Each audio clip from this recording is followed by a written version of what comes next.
नमो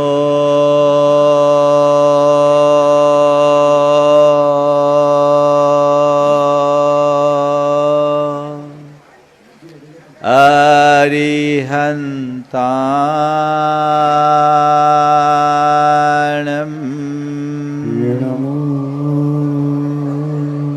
अरिहन्ताणं नमो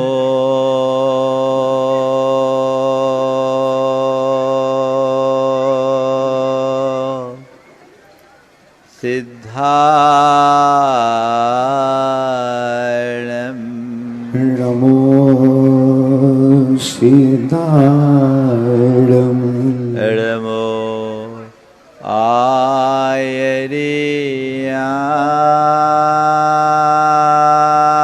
आयर्याणं नमो आयर्याणं नमो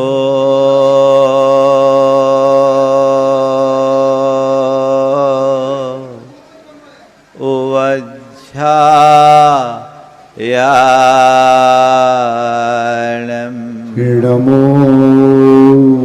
वज्रायाणं नमो लोये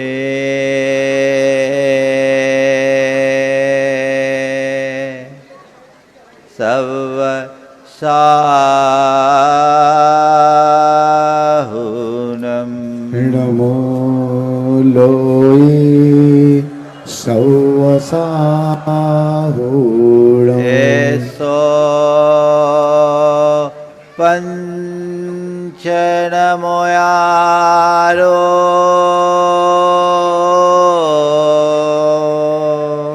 एसो पंच नमो यारो सवपाव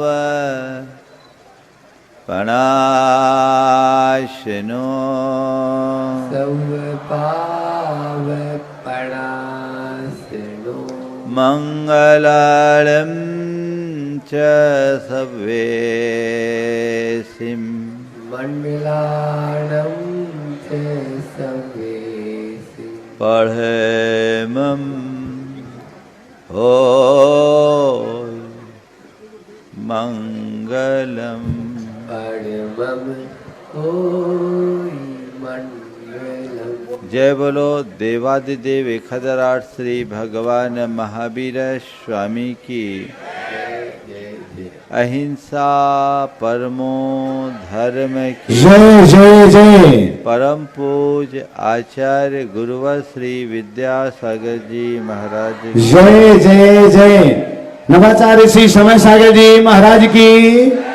पूज्य मुनिवर श्री प्रमाण सागर जी महाराज की। पूज्य मुनिवर श्री संधान सागर जी महाराज की। नमोस्तु।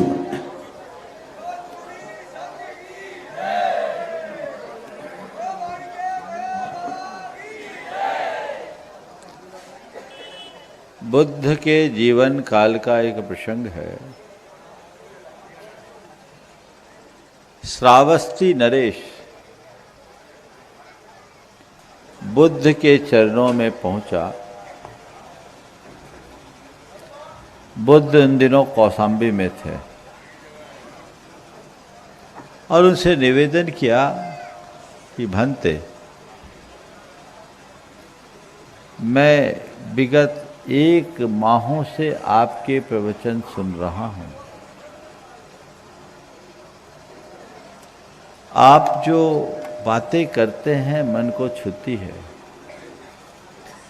आपकी अहिंसा करुणा की बातें, आपकी क्षमा मैत्री का मार्गदर्शन बड़ा अच्छा लगता है, लेकिन मेरे अंदर का क्रोध कभी शांत नहीं हो पाता। अहंकार निरंतर उभरता रहता है। मन में शांति और सद्भाव जैसी आनी चाहिए वो नहीं है। आखिर आपके प्रवचन सुनने के उपरांत भी ये परिवर्तन क्यों नहीं आता? मैं समझता हूँ ये सवाल आप लोगों के मन में भी आता होगा, और इसीलिए ये प्रसंग मैंने आज यहाँ उपस्थित किया। कहते हैं बुद्ध ने कौशाम्बी नरेश से कहा कि तुम कहाँ से आते हो? बोले कौशाम्बी से आते हो। यहाँ से कौशाम्बी कितनी दूर है? उसने हिसाब लगा के बता दिया इतनी दूर। इतनी दूरी पूरी करने पर कौशाम्बी से श्रावस्ती आ जाता है? बोले हाँ आ जाता है। श्रावस्ती से कौशाम्बी लौटने में भी इतनी दूरी पूरी करनी पड़ती है? बोले हाँ भंते उतनी ही करनी पड़ती है। तुम रोज इतनी दूरी करके पूरी करके यहाँ आते हो? बोले हाँ। लौटते भी इतनी दूरी पूरी करके? बोले जी। बुद्ध ने कहा ये बताओ क्या इस चर्चा से तुम श्रावस्ती पहुंच जाओगे? बोले नहीं गुरुदेव, ऐसी चर्चा से कब कैसे पहुंचेंगे? पहुंचेंगे तो तब जब हम चलेंगे। तो बुद्ध ने कहा यही तो मैं तुम्हें समझाना चाह रहा हूं, केवल प्रवचन सुनने से क्या होगा, असर तो तब होगा जब चलोगे। क्या करोगे? चलोगे। प्रवचन सुनना अच्छी बात, पर केवल प्रवचन सुनना मात्र पर्याप्त नहीं है। हम लोग धर्म की चर्चा करते हैं, है ना? लेकिन संत कहते हैं कोरी चर्चा हमारे जीवन के लिए लाभप्रद नहीं है। चर्चा के साथ चेष्टा होनी चाहिए। आज 4 बातें आप सबसे करूंगा। चर्चा, चेष्टा, चिंता, चिंतन। क्या है? चर्चा, चेष्टा, चिंता, चिंतन। कोरी चर्चा में कभी किसी प्रकार का समाधान नहीं मिलता। चर्चा, विमर्श समाधान का रास्ता दिखा सकता है, लेकिन मार्ग चर्चा से नहीं चलने से पूरा होता है। आप लोग अपने मन में उतर करके देखिए, कितनी धर्म चर्चा करते हो और सुनते हो? बोलो। और सिरवानी वाले तो कुछ ज़्यादा ही प्रेमी दिखते हैं, है ना? कल मुझसे बहन जी कह रही थी कि यहाँ के लोगों को प्रवचन की बड़ी रुचि है। हमने कहा बिल्कुल ठीक है, पर भैया दुकान में 2 तरह की भीड़ होती है, एक माल देखने वालों की, एक माल खरीदने वालों की। दुकानदार को निहाल कौन करता है? तो अभी खरीदार कम दिख रहे हैं देखने वाले ज्यादा है। बने तो देखे हम 6 दिन से तो हम देख रहे। चर्चा में रुचि अच्छी बात है, पर केवल चर्चा की रुचि अच्छी बात नहीं है। हम धर्म के क्षेत्र में कितनी चर्चाएं सुन रहे हैं, पर अभी भी कई लोग पहली क्लास में हैं। 30 बरस पहले तुम्हारी जो धार्मिक चर्या थी, आज उलट कर देखो 30 बरस में कुछ परिवर्तन हुआ कि जहां के तहां है? हुआ है तो अच्छा है, और नहीं हुआ है तो ये चिंतनीय है। परिवर्तन करने की आवश्यकता और अपेक्षा है। अंतर उतर करके देखने की जरूरत है। मैंने इतने दिनों में आखिर क्या पाया। 30 वर्ष पहले वही रात्रि भोजन के त्याग का नियम था। अभी तो कई ऐसे हैं जो 30 वर्ष में भी नहीं बदले। धर्म चर्चा बहुत बढ़ चढ़ करके करते हो, लेकिन चर्या कितनी? चर्चा हम बढ़ चढ़ कर रहे, लेकिन चर्या कितनी? उम्र पक जाने के बाद भी अगर हम त्याग, तप, संयम और कुलाचार के प्रति दृढ़ नहीं हुए तो हमारा उद्धार कैसे होगा? विचार करने की बात केवल इतनी है। एक स्थान पर मैं था, उत्तर भारत की बात है, वहां के अध्यक्ष को प्रधान कहते हैं। प्रधान थे 80 वर्ष के, बहुत अच्छी पर्सनालिटी। और वो चर्चा में उन्होंने कहा, महाराज रात 11 बजे जब तक 2 मिस्सी पराठे नहीं खा लेता तब तक नींद नहीं आती। 80 वर्ष का व्यक्ति कह रहा है कि रात 12 बजे जब तक 2 मिस्सी पराठे नहीं खा लेते तब तक नींद नहीं आती। वहीं उसका 18-20 वर्ष का पोता बैठा था, वो रात में पानी नहीं पीता था। 80 वर्ष का दादा जो समाज का प्रधान है, वो कह रहा है रात 11 बजे जब तक 2 मिस्सी पराठे नहीं खा लेता तब तक नींद नहीं आती। और 20 साल का उसका पोता वो रात में पानी नहीं पीता, बाजू में बैठा था। मैंने कहा इसको देखो और कुछ तो शर्म खाओ, इसको देखो और कुछ तो शर्म खाओ। उसने कहा महाराज दोष हमारा नहीं, गलती आपकी है। उनने कहा महाराज दोष हमारा नहीं, गलती आपकी है। मैंने कहा क्या मतलब? बोला आप इसकी उम्र में हमें क्यों नहीं मिले? इसकी उम्र में हमें क्यों नहीं मिले? अब तो हम पक्के पान हो गए महाराज। अब अंदर वैसे भाव नहीं आते। बात समझने की है। जब जागो तभी सवेरा, बदलाव होना चाहिए। मैं आपसे पूछता हूं, आप अपने व्यापार और कारोबारी क्षेत्र में रुकना चाहते हो क्या? रुकना चाहते हो कि बढ़ना चाहते हो? डेली ग्रोथ चाहिए, ग्रोथ ग्रोथ ग्रोथ। अच्छी बात है, मुझे भी कोई ऐतराज नहीं है, तुम ग्रोथ करो और कर ही रहे हो। आज जहां आपकी स्थिति है 30 वर्ष पहले वैसी नहीं थी। 30 वर्ष से आप बहुत आगे बढ़ गए और आगे बढ़ने की प्लानिंग भी होगी।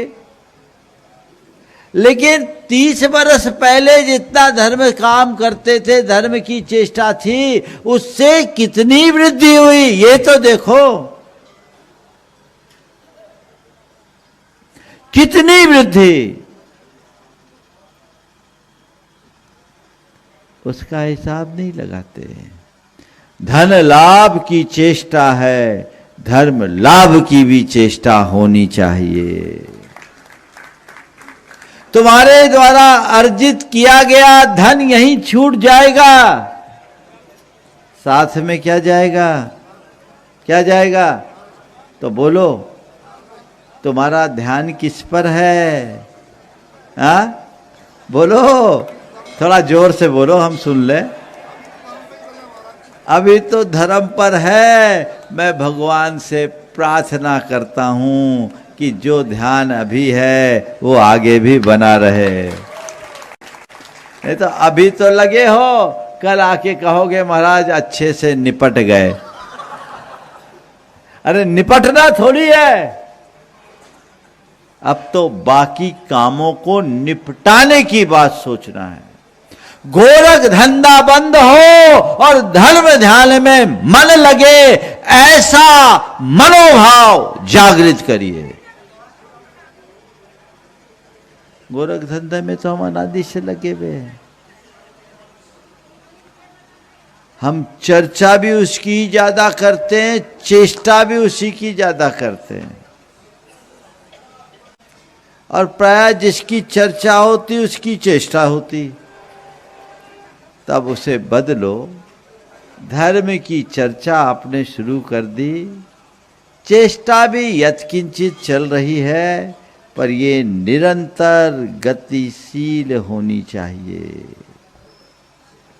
चेष्टा बढ़नी चाहिए।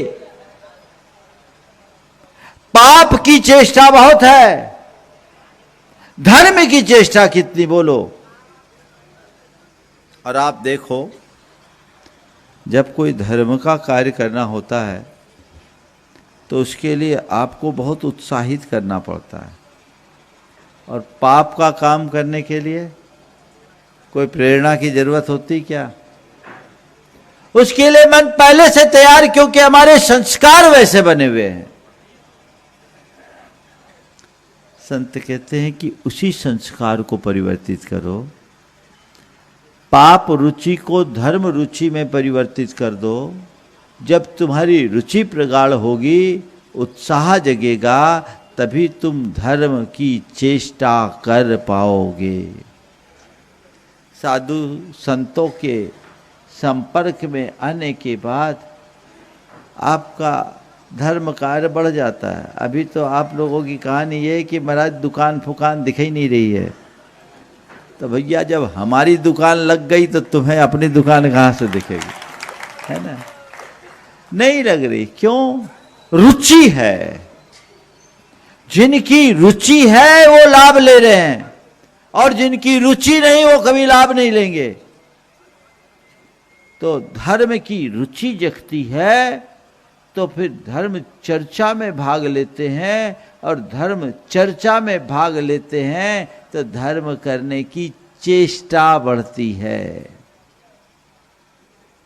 आज मैं आप सबसे कहना चाहूंगा कि चेष्टा बढ़ाइए, आगे बढ़ने की चेष्टा कीजिए।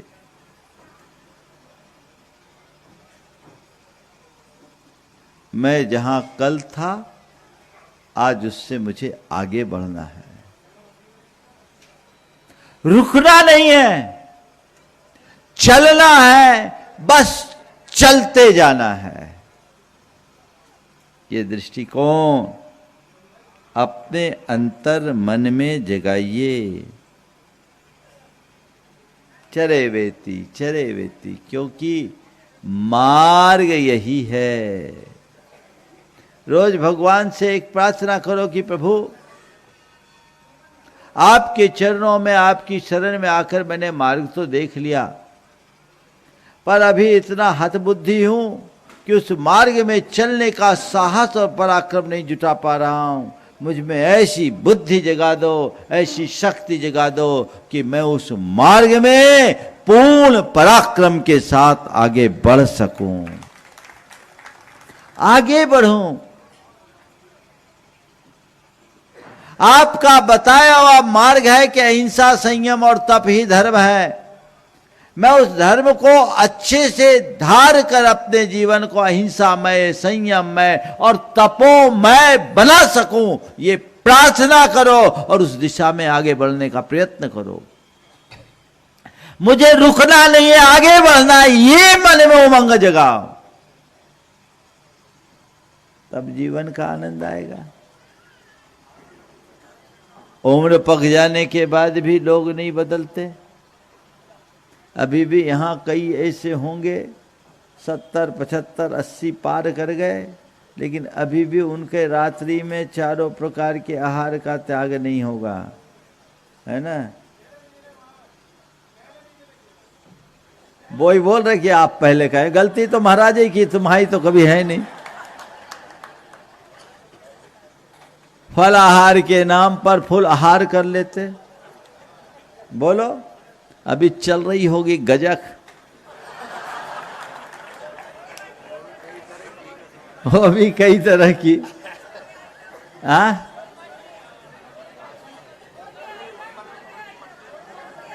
गोंद के आइटम, वो तो पता है मुझे, इस मामले में आप लोग बहुत कलाकार हो। हाँ, भर पेट और भर प्लेट,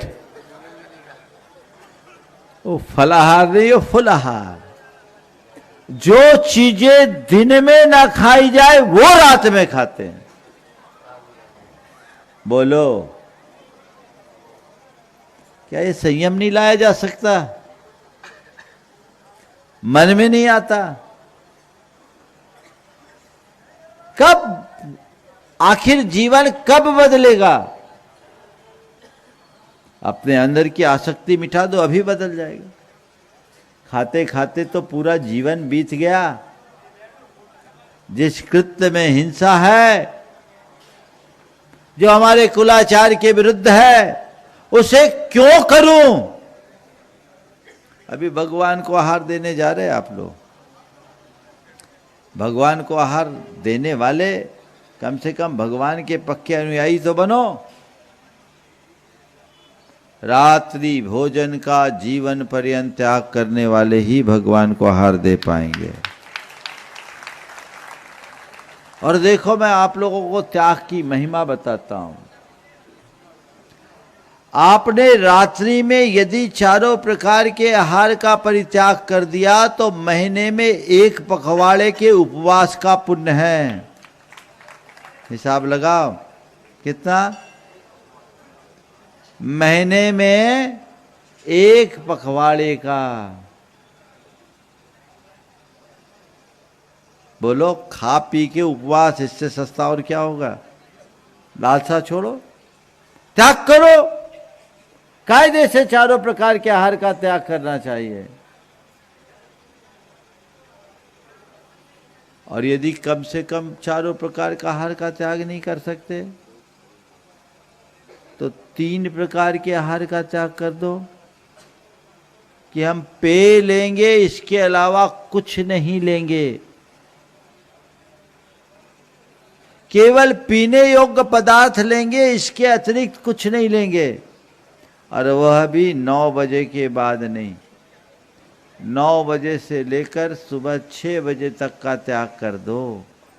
9 घंटे का त्याग होता है तो 30 दिन में 270 घंटे होते हैं। लगभग 12 उपवास हो जाएंगे। महीने में 12 उपवास। हिसाब लगाओ। संकल्प पूर्वक करना पड़ेगा। आज आप लोग संकल्प लीजिए। मैं बड़े बुजुर्गों से लेकर सबसे कहूंगा, आजकल एक बड़ी ही लज्जाजनक बातें दिखने लगी है कि गुरु भक्त भी शादी ब्याहों में रात में ही खाते नजर आने लगे हैं। दिन में खाने वालों की संख्या अब जैनियों के यहां कम दिखने लगी है। बोलो, एक भाई ने मुझे बोला, अभी मैं भोपाल में था, बोले महाराज एक कार्यक्रम में गया तो बड़ी शर्म आ रही थी, हम 2 ही थे खाने वाले और जैनी के आ गए। मैंने अब अंथव वाले तो बचे ही नहीं। वे लोग जो रोज आहार देने वाले हैं, क्यों? आगे तो बढ़ो। ये मत मानना कि रात्रि भोजन त्याग दिए तो सब कुछ मिल गया। लेकिन जिसने रात्रि भोजन नहीं त्यागा उसे कुछ नहीं मिला, ये मान के चलना। कुलाचार ही नहीं तो तुम्हारे जीवन में सदाचार कैसे आएगा? मद मांस मधु का त्याग तुम्हारे कुल की पहचान है। रात्रि भोजन का त्याग तुम्हारे कुल की पहचान है। अपनी पहचान को खंडित करके क्या पाओगे? चीनी यात्री ह्वेनसांग जब भारत आया, वो वैशाली का परिभ्रमण किया। उसने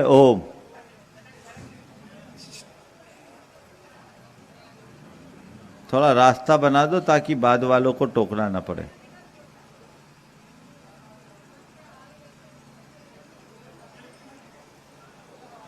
तो चीनी यात्री ह्वेनसांग जब भारत आया, वैशाली का भ्रमण किया, उसने वैशाली का वर्णन करते हुए जो बात लिखी वो बहुत ध्यान देने योग्य है। उसने लिखा कि मैंने वहां बड़ी संख्या में निर्ग्रंथों को देखा।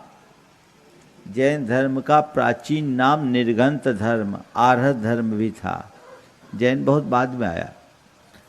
तो मैंने वहां बड़ी संख्या में निर्ग्रंथों को देखा। दिगंबर मुनि निर्ग्रंथ कहलाते थे, उनके अनुयायियों को भी निर्ग्रंथ कहा जाता था।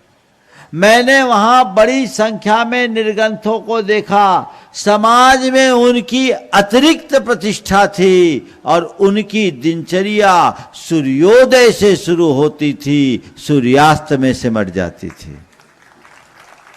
बोलो कौन थे? जिनके घर के चौके की सांकल सूरज खोलता था और चौके की कुंडी सूरज लगाता था, वो जैनी कहलाता था। अब पहचानी खो दी? खोई कि नहीं खोई? बोलो। मैं तुमसे पूछता हूं, तुम्हारी फर्म की गुडविल तुम खराब करना चाहोगे क्या? बोलो। कोई भी अपनी फर्म की गुडविल खराब करना चाहेगा? तुम्हारी फर्म कितनी पुरानी, 25, 50, 100 वर्ष, उससे पुरानी कोई फर्म नहीं होगी। तुम 100 वर्ष की फर्म की गुडविल को बनाए रखने के लिए तत्पर हो। भगवान महावीर की 2500 साल पुरानी फर्म को क्यों बिगाड़ रहे हो? उसका तो ख्याल रखो। पहचान मत मिटाइए। मैं युवाओं से भी कहना चाहता हूं, कुलाचार के प्रति दृढ़ता होनी चाहिए। दृढ़ धर्मी बनिए। अपनी चर्या और क्रिया में कोई शिथिलता मत आने दीजिए। कोई मजबूरी है तो बात समझ में आती है, लेकिन प्रवृत्ति बन जाना समझ से परे है। किसी की कोई मजबूरी है, उसका प्रोफेशन ऐसा है, जॉब ऐसी है, जिनको बाहर ही जाना पड़ता है, वो एक्सेप्टेबल हो सकता है। लेकिन आदतन ऐसा करना, अरे भाई महीने में 2-4 दिन बाहर जाओ और ना खा पाओ तो क्या एक टाइम खा के नहीं रह सकते? एकासन कर लेना। जब तुम्हारे गुरु पूरा जीवन एक टाइम भोजन करके अंतराय उपवास के साथ जी सकते हैं, तो तुम महीने में 2-4 दिन नहीं कर सकते? अपने मन से सवाल करो। बोलो कर सकते हो कि नहीं? तय कर लो आज से बंद। करना ही नहीं, उधर देखना ही नहीं। किया जा सकता है? करोगे? मैं सोचता हूं कि आज रात्रि भोजन के त्याग के बाद लाइन लगनी चाहिए, जैसे हमारे पास लगते हो। और आज हमारा भी नियम उन्हीं से आहार लेंगे जो आजीवन रात्रि भोजन त्याग करेगा। आज का चौके में थोड़ी भीड़ कम होगी। मैं बहुत दिन से सोच रहा था कि अब नियम बनाना है। आज का वही लाइन में लगना जो रात्रि भोजन, चाहे बच्चे हो, चाहे बच्चियां, चाहे जो ही हो। हाँ चलो, तो स्वागत है सबका। लाइन में तो लगो। सिलवानी है। हाँ? बहुत सुंदर, बहुत सुंदर सुंदर। आगे बढ़ो। कल जहां थे वहां से आज आगे बढ़ना है। कुछ लिख के सो, कुछ पढ़ के सो। कुछ लिख के सो, कुछ पढ़ के सो। जिस जगह जागा सवेरे, उस जगह से बढ़ के सो। कुछ लिख के सो, कुछ पढ़ के सो। जिस जगह जागा सवेरे, उस जगह से बढ़ के सो। एक सीढ़ी चढ़ के सो। एक सीढ़ी चढ़ के सोना है। रोज पढ़ के जीना है। क्रियाओं के प्रति और अपने विचारों के प्रति जागरूक बनिए। कुलाचार को दृढ़ता से अपनाइए और अपने परिणामों को संभालने की कोशिश कीजिए। अहिंसा और संयम को अपनाइए। संयम 2 है, प्रवृत्तिगत और मनोवृत्तिगत। प्रवृत्तिगत यानी अपनी बुरी आदतों पर अंकुश, और मनोवृत्तिगत यानी अपने दुर्भावों पर नियंत्रण। अपने क्रोध को नियंत्रित कीजिए, अपनी लालसा को नियंत्रित कीजिए, अपने अहम को कम करने का प्रयत्न कीजिए, अपने अंदर की नकारात्मकता को नियंत्रित करने का पुरुषार्थ जगाइए। यही असली धर्म है। बाकी तो धर्म की ऊपरी क्रिया करने वाले व्यक्ति अपनी एक धार्मिक व्यक्ति के रूप में छवि और पहचान तो बना सकते हैं, लेकिन उनके जीवन में धर्म उतरे ये कोई पक्का नहीं है। उद्धार तभी होगा। आप लोगों ने पंचकला न किया, खूब पुण्य कमाया कि नहीं कमाया? दिखा कितना पुण्य कमाया, बोलो कहाँ है तुम्हारा पुण्य? थोड़ा दिखा दो, बोलो सौधर्मिंद, कौन से खाता में? ये सब हमारा एक परंपरागत विश्वास है। उस विश्वास से हम जीकर कहते हैं हमने बहुत पुण्य कमाया, हमारा पाप कट गया। लेकिन वास्तविकता क्या है? महाराज क्या गड़बड़ है? अरे गड़बड़ नहीं है, पुण्य तुमने कमाया, चिंता मत करो, पाप तुम्हारा कटा है, इसमें संशय नहीं है। लेकिन वो पुण्य और वो पाप तुम्हें दिख कहाँ रहा है? महाराज सौधर्मिंद बन गए तो कभी न कभी सौधर्मिंद तो बनेंगे, वो तो मरने के बाद बनोगे भैया। ये विश्वास है, रखो, उसमें कोई संशय नहीं। मैं कहता हूं कि ऐसा करने वाले ऐसा पाते हैं, पा सकते हैं। मैं आपसे कह रहा हूं, मैंने पुण्य अर्जित किया, मेरा पाप कटा, इसका प्रत्यक्ष अनुभव क्या है? परोक्ष फल है पुण्य उपार्जन, वो तो अंदर कर्म है, ना हमें पुण्य दिखता ना पाप दिखता, केवल विश्वास और धारणा है। पर मैं चाहता हूं कि पुण्य और पाप दिखे। पुण्य है क्या? पवित्रता का नाम पुण्य है। और पाप क्या है? कलुषता पाप है। क्या है पुण्य? पवित्रता। पुण्य का मतलब ही है पवित्रता और पाप का मतलब है कलुषता। अब अपने पवित्रता और कलुषता तो हम देख पा रहे हैं। देख लो मेरे भावों में कितनी पवित्रता का संचार हुआ है। तुम्हारे अंदर की जितनी पवित्रता बढ़ी उतना पुण्य तुम्हारे खाते में है, और तुम्हारे मन की कलुषता जितनी कम हुई उतना पाप घटा है। चलना शुरू करो, चलता चले वो आदमी, बढ़ता चले वो आदमी, उत्सर्ग पथ पर सूल से लड़ता चले वो आदमी। है आदमी तो वह कि जिसका धर्म ही संग्राम है, जीवन इसी का नाम है। जीवन इसी का नाम है। आप लोग इसी में लगे रहिए और अपने जीवन को आगे बढ़ाते रहिए। अभी भगवान की आहारचर्या होगी पूर्ण अनुशासन के साथ, जैसा आपको बताया गया। त्रिलोकीनाथ को आहार देना महान पुण्य है। एक भाव अवतारी हो जाता, उसी भाव में मोक्ष हो जाता है प्रथम आहार दाता का। इस लोक के सर्वोत्तम पात्र को आहार देना है तो अपने अंदर कुछ सर्वोत्तम तो जगाओ। चाहे बच्चे हों चाहे बच्चियां हों, सब रात्रि भोजन का त्याग करके ही आहार देंगे। जिनकी कोई व्यक्तिगत मजबूरी होगी वो आकर हमसे पहले अनुमति लेंगे, समझ गए? अपनी स्थिति बताकर। झूठा आहार मत देना, नहीं तो पुण्य झूठा हो जाएगा, और झूठा पुण्य ठीक वैसा ही होता है जैसे कर्ण के साथ हुआ था। एन मौके पे ब्रह्मास्त्र भूल गया, बिल्कुल मौका में धोखा देगा। मायाचारी मत करना, अनुमोदना करके पुण्य कमा लेना, लेकिन जबरदस्ती घुसपैठ मत करना। इस बात का ध्यान रखो, आगे बढ़ो, अपनी पात्रता को जगाओ।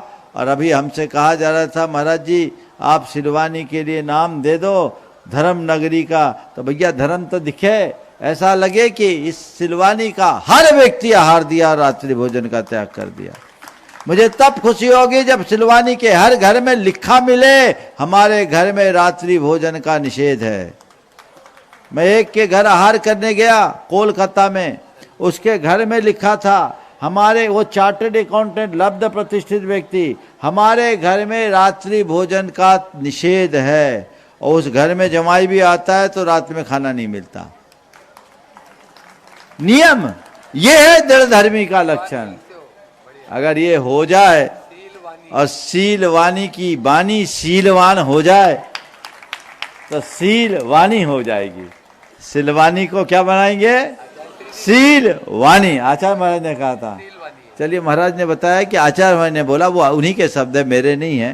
तो जो आशीर्वाद गुरु का वर्षा है, गुरु की वाणी में जो आशीर्वाद वर्षा है, सीलवानी में वो आ जाए तो तुम्हारा सील बढ़ जाएगा और हमारी सील लग जाएगी। आप उसे आगे बढ़ाइए। बोलिए अहिंसा परमो धर्म की। तो देवादिदेव 1008 श्री भगवान महावीर स्वामी की जय जय जय। अहिंसा परमो धर्म की जय जय जय। परम पूज आचार्य गुरु श्री विद्यासागर जी महाराज की जय जय जय। बोलिए परम पूज्य 108 मुनिवर श्री प्रमाण सागर जी महाराज की जय जय जय। परम पूज्य 108 मुनिवर श्री अरहत सागर जी मुनिराज की जय जय जय। नमोस्तु गुरुदेव। जीवन में अनेक प्रकार की दुर्बलताएं हैं और वह दुर्बलता हमारे व्यक्तित्व को कमजोर करती है। जो जो मनुष्य अपनी दुर्बलताओं को दूर करता है उसके व्यक्तित्व में उतना ही निखार आता जाता है। अपने व्यक्तित्व को निखारने के लिए हमें अपने दोषों, दुर्बलताओं और दुर्गुणों को हमेशा ध्यान में रखने की ज़रूरत है। और न केवल ध्यान में रखने की ज़रूरत है, अपितु उन्हें दूर करने के लिए संकल्पित और कटिबद्ध होने की भी आवश्यकता है।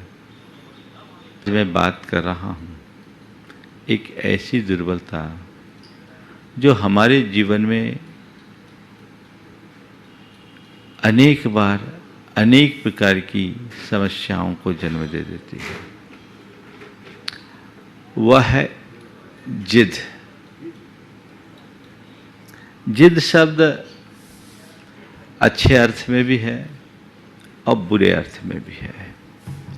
हम लोग किसी का जिद्दी होना अच्छा नहीं मानते और जिद्दी होने का परिणाम भी बहुत बुरा निकलता है।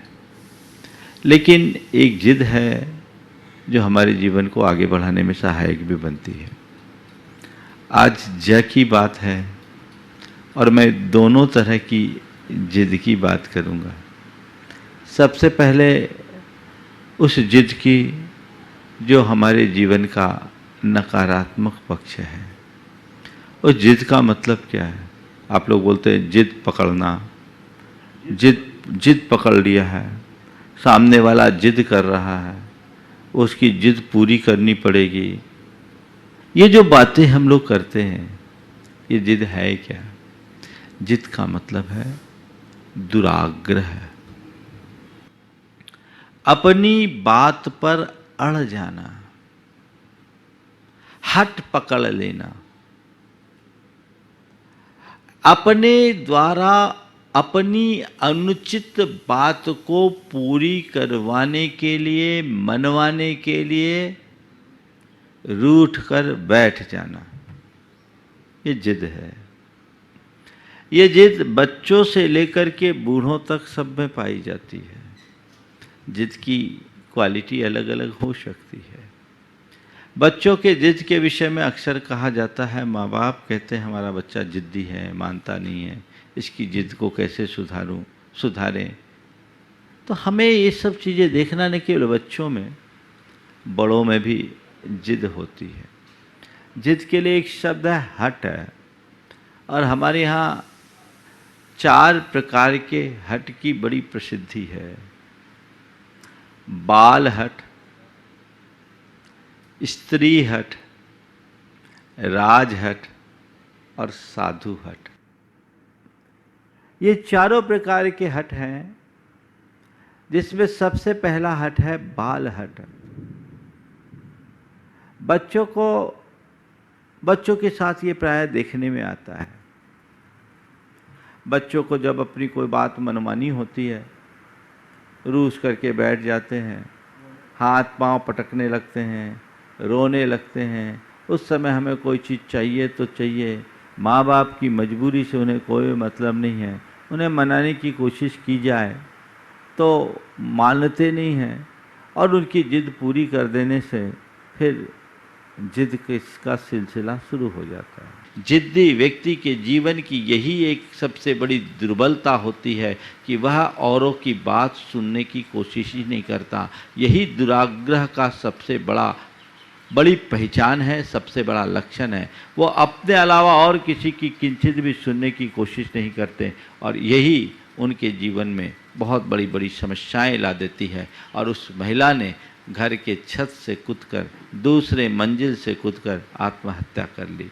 आए दिन इस तरह के समाचार आप लोग सुनते हैं, समझते हैं। मैं आपसे पूछता हूँ, आज के संदर्भ में ये देखने की ज़रूरत है, चाहे वो कोई हो, बच्चे हों, बड़े हों, युवा हो या वृद्ध हों, ये देखने की कोशिश करें मेरे स्वभाव में ये नकारात्मक जिद्द का पुट तो नहीं है।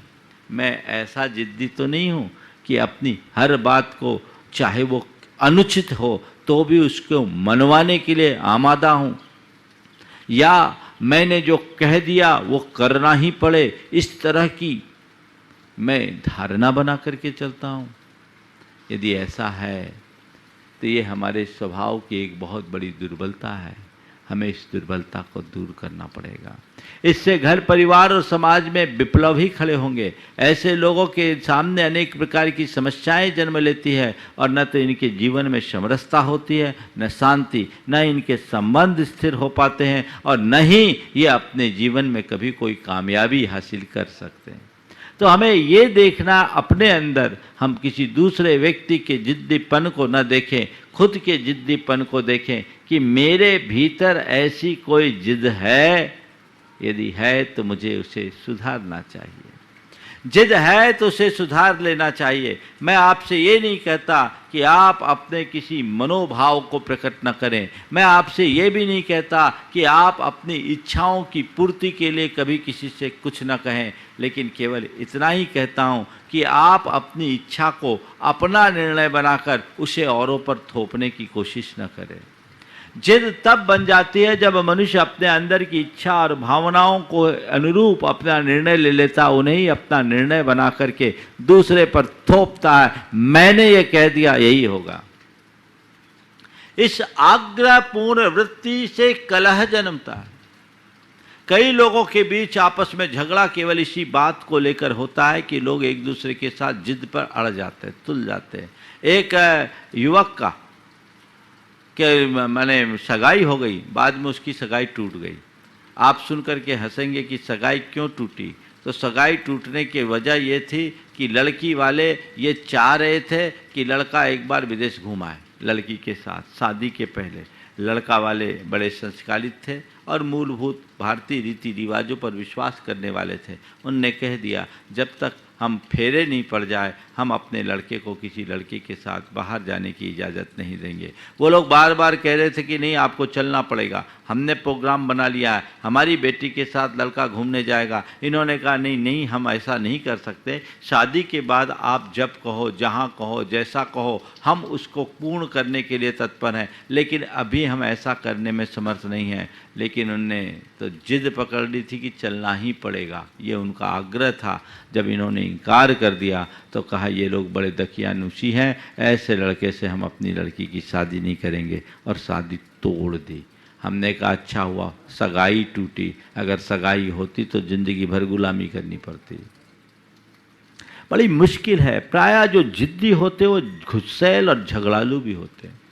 तो जिद्दी और झगड़ालू प्रवृत्ति के लोग हमेशा अपनी बात थोपने की पर आमादा होते हैं। मेरी बात पूरी होनी चाहिए, जो मैंने कहा वही होना चाहिए, जो कह दिया सो कह दिया, उचित अनुचित का कोई विचार नहीं। जो मैं हूं वही सही, ये आग्रही व्यक्ति की बात है। मैं जहां खड़ा हूं वही दुनिया का केंद्र बिंदु है। नहीं है भरोसा तो नाप के देख लो। अब उसका क्या होगा? बड़ी बुरी हालत होती जिद्दी आदमी की। एक ने कह दिया कोई 35 और 35 70 कह दे तो मैं उसे अपनी भैंस दे दूंगा। 35 और 35 70 कह दे तो मैं उसे भैंस दे दूंगा। पत्नी घबराई, ऐसा मत करो, 35 और 35 70 होता है, कोई भी कह देगा तुम भैंस दे दोगे तो बाल बच्चे क्या खाएंगे? उसने कहा पगली, कोई कितना ही कहे मैं मानूंगा तब तो। जिद्दी आदमी किसी की सुनता नहीं, किसी की मानता नहीं, कोशिश नहीं करता, और कई बार ऐसे भयानक परिणाम हो जाते हैं। एक युवक की शादी गांव के लड़की से हुई। शादी के थोड़े दिन बाद लड़की की विदाई हुई, वापस अपने मायके गई और युवक को अपनी पत्नी का बिछोह सहा नहीं गया। तीसरे ही दिन बिना पूर्व सूचना के वो अपने ससुराल पहुंच गया। ससुराल में अचानक अपने जमाई को आया देख उसकी सास घबराई और बुलाए और कहा अचानक आपका ऐसा आना कैसे हुआ? बोले बस मैं यहाँ आया हूँ, अपनी पत्नी के बिना रह नहीं सकता। मैं आज आया हूँ, कल अपनी पत्नी को लेकर के जाऊँगा, कल तुम्हें अपनी बेटी को विदा करना है। अरे कुंवर साहब, आए हो तो कम से कम खबर देते, आज आए हो कल ले जाओगे, ऐसा कुछ होता है क्या? अभी तो आपके ससुर जी भी यहाँ नहीं हैं, बाहर गए हुए, उनको आने दो 2-4 दिन। अब रुको, अब आ गए हो ससुराल तो। मैं तुम्हारी इन सब दकियानुसी बातों पर किंचित भी भरोसा नहीं करता, विश्वास नहीं करता। मैंने कह दिया मैं आज आया हूँ, कल जाऊँगा, तुम्हें अपनी बेटी को विदा करना ही होगा। वो अनुनय करने लगी कि अभी हम कर नहीं सकते, कुछ बेटी को पहली बार विदा करेंगे, कुछ भेजेंगे नहीं, कुछ भेंट नहीं देंगे तो लोग क्या कहेंगे। मुझे इन सब बातों का कोई विचार नहीं, मैंने कह दिया सो कह दिया। युवक बड़ा जिद्दी था। सास ने मनाने की कोशिश की पर उसने कहा नहीं, अगर मैंने कह दिया सो कह दिया, आज मैं आया हूँ, कल तुम्हारी बेटी को तुम्हें विदा करना होगा, अन्यथा मैं यहाँ से चला जाऊँगा और जीवन में कभी तुम्हारी बेटी को नहीं लूँगा। सास को थोड़ा संतुलन रखना था, सास को थोड़ा संतुलन रखना था, संयम रखना था, पर वो भी अपना संयम खो दी। बोले 3 दिन पत्नी के बिना नहीं रह पाए, जिंदगी कैसे निकालोगे? मैं कह दिया ना, मैं अपने वचन का पक्का हूं, लौट गया तो कभी तुम्हारी बेटी का मुंह भी नहीं देखूंगा। तो सास ने भी आवेश में कह दिया ठीक है, मैं भी समझ लूंगी मेरी बेटी विधवा हो गई, मैं भी समझ लूंगी कि मेरी बेटी विधवा हो गई। ये शब्द उसने सुना, उसने कहा अब ऐसी बात है तो मैं तेरी बेटी को विधवा बना करके ही छोड़ूंगा। यदि ऐसी बात है तो मैं तेरी बेटी को विधवा बना करके ही छोड़ूंगा। और सीधे तीर की तरह भागा और घर के आंगन में ही कुआं था, छलांग लगाकर आत्महत्या कर ली। बेटी को हमेशा के लिए विधवा कर दिया। ये जिद्दी ये व्यक्ति की क्या लक्षण है और ये जिद का परिणाम है। कई बार लोग अपनी जिद करते हैं और वो जिद बहुत भयानक हो जाती है। कई बार बच्चे भी जिद्दी होते हैं, वयस्क होने के बाद माँ बाप के अनुभवों को अनदेखा करके, माँ बाप की हिदायतों की अनदेखी करके, माँ बाप के सुझावों को अनदेखी करके अपने तरीके से काम करने के लिए वो निर्णय ले लेते हैं, उसकी जिद पकड़ लेते हैं। मुझे यही बिजनेस करना है, मुझे ऐसा ही करना है, मुझे यहाँ शादी करना है, मुझे ये करना और वो करना है। और कई बार वे अपने जिद में लिए गए असंगत निर्णय के शिकार हो जाते हैं और जीवन भर उन्हें पछताना पड़ता है। तो जिद ये ठीक नहीं। अनुचित बात मनवाने की प्रवृत्ति, अनुचित कार्य करने की प्रवृत्ति, दोनों एक प्रकार की नकारात्मक जिद है। ना मुझे अनुचित बात मनवाने के लिए अड़ना है और न ही अनुचित कार्य करने के लिए आमादा होना है। ये दोनों नकारात्मक जिद है और इसके परिणाम भयानक होते हैं, कभी अच्छे परिणाम नहीं निकलते। अब थोड़े सकारात्मक जिद की भी चर्चा कर लूं। सकारात्मक जिद क्या है? अपने लक्ष्य के प्रति समर्पित होकर उसे पूर्ण करने की धुन या लगन उत्पन्न करना,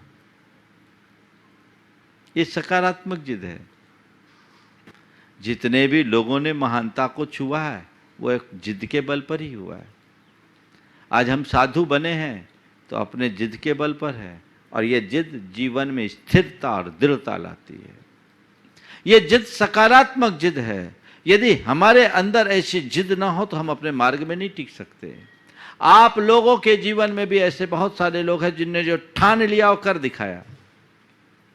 उनके अंदर साहस होता है, उनके अंदर संकल्प होता है। ये एक प्रकार की इच्छा शक्ति का रूप है। लेकिन इसमें किसी भी प्रकार का क्षोभ, क्रोध, चिड़चिड़ापन ये नहीं होना चाहिए, गुस्सा नहीं होना चाहिए। जिस जिद में क्षोभ है, क्रोध है, चिड़चिड़ाहट है, वो जिद नकारात्मक है।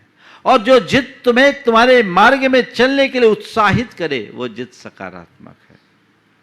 जिद करना यानी ठान लेना, मुझे जो करना है सो करना है, पर करने से पहले विचार कर लेना। विवेकपूर्ण जिद होनी चाहिए।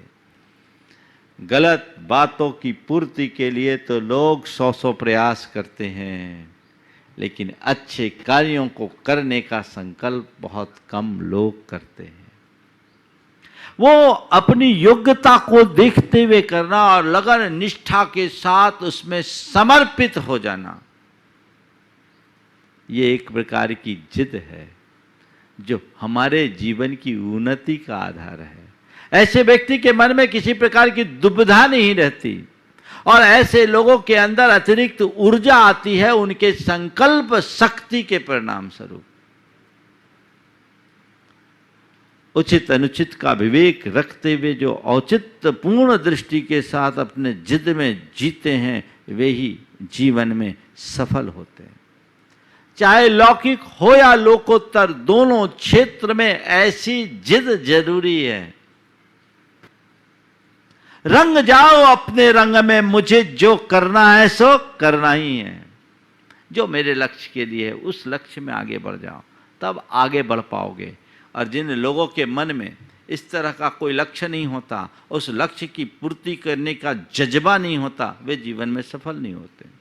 दूसरी बात, अपने मार्ग में दृढ़ रहना, यह भी एक जिद है। उसमें कोई कॉम्प्रोमाइज नहीं करना, उसमें कोई समझौता नहीं करना। जो मुझे करना है वो मेरे मार्ग के अनुकूल है, वो मुझे करना ही है, ऐसी दृष्टि और धारणा बना करके चलना। कई बार लोगों को तात्कालिक रूप से वो अच्छी नहीं लगती, लेकिन उसका परिणाम बहुत अच्छा निकलता है। मैं आपको अपनी एक बात सुनाता हूँ। जब मैं कोलकाता में था, पहली बार जब कोलकाता गया 2005 में, तो उस समय कुछ परिस्थितियाँ ऐसी थी कि दिगंबर साधुओं का निर्बाध विचरण कोलकाता शहर में नहीं हो पाता था। रास्ते में भी लोगों के मन में बड़ा डर था, पर गुरुदेव का आशीर्वाद था। हम बड़े आराम से यहाँ से निकले और हजारीबाग से कोलकाता गए थे। वहाँ एक पंचकल्याणक था, तो पहले तो हम सीधे बेलगछिया गए और बेलगछिया से सॉल्ट लेक स्टेडियम में एक पंचकल्याणक था, वहाँ के लिए जाने लगे। जब मैं बेलगछिया से निकला तो लोगों ने मुझे घेर लिया।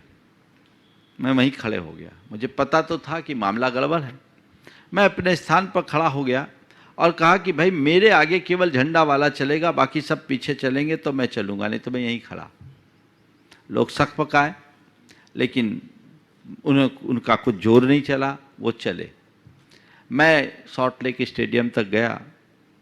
वहाँ 5 दिन तक उसी परिसर में पंचकल्याणक बहुत भव्यता से संपन्न हुआ। काकुरगाछी का पंचकल्याणक था।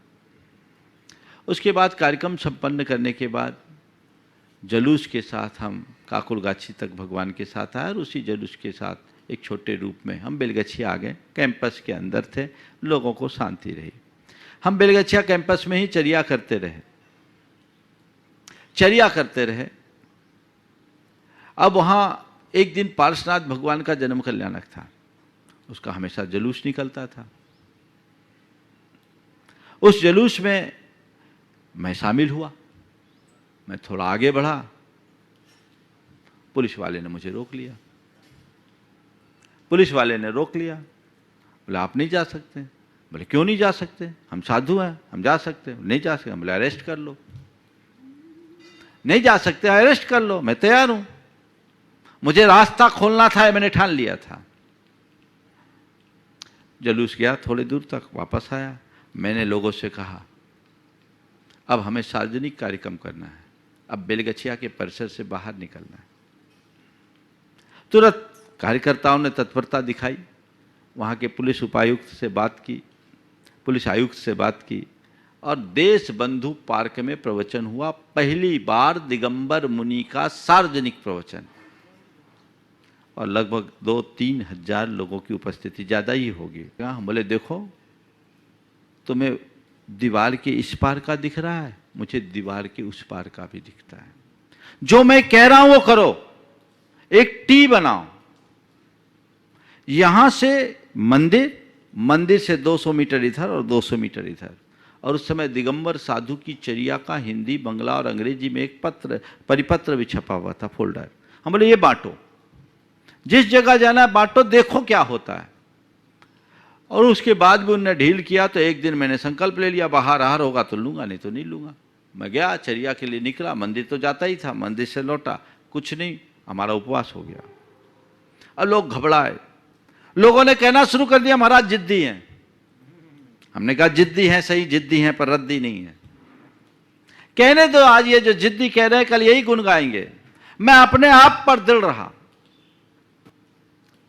हमारे साथ एक शुल्लक जी थे, उन लोगों ने दूसरे दिन थोड़ी सी एक सामने वाली बिल्डिंग में बस रोड क्रॉस करके वहाँ चौकी की व्यवस्था की। हमने कहा चलो ठीक है, आज वहीं आहार करेंगे, अंदर नहीं करेंगे। लेकिन जैसा मैंने कहा कि जिस भी बिल्डिंग में चौके लगे, पर्चे बांटो, उसके बाद तुम देखो क्या परिणाम निकलता है। आपको क्या बताऊं उसका क्या परिणाम निकला। जब जब मैं आहार करने के लिए रोज ही फिर बाहर जाता था, जिस बिल्डिंग में आहार हुआ, इतने लोग आहार देखने के लिए उमड़े कि उनको सीसीटीवी कैमरा लगा करके लोगों को आहार दिखाना पड़ा। कई कई जगह तो ऐसा हुआ कि लौट के आने से पहले मुझे अपना उद्बोधन देना पड़ा। और थोड़े ही दिन के बाद ये नतीजा निकला कि पूरे डबसन में 1-1, 1.5 किलोमीटर तक अंजलि लेकर निर्बाध विचरण हुआ, वहाँ कोई दिक्कत नहीं हुई। फिर वहाँ के गुलमोहर पार्क में 10 दिन तक लगातार प्रवचन सभा हुई, जिसमें हजारों की संख्या में लोग रहे। और आज उसके बाद आगे चलकर पूरे कोलकाता में हमने यही फार्मूला अपनाया। 2.5 किलोमीटर तक हम ऐसे अंजलि लेकर के चले हैं, तो कोई दिक्कत नहीं है, कहीं कहीं भी चले जाओ। और आज उसका परिणाम है कि पूरे कोलकाता शहर में कोई भी दिगंबर मुनि अकेले भी जा सकता, आ सकता है। ये जिद का सकारात्मक रूप है। यदि मैंने समझौता कर लिया होता, उन लोगों की बात मान ली होती, सोच लिया होता ये लोग मुझे जिद्दी कह रहे, अच्छी बात नहीं है, चलो ठीक नहीं है, जिद्दीपन अच्छा नहीं होता, तो शायद आज भी वहाँ की दशा वही बनी रहती जो कभी बनी कि मुनियों को भी आड़ में जाना पड़ा। रास्ता पकड़ करके चलना अच्छा होता है।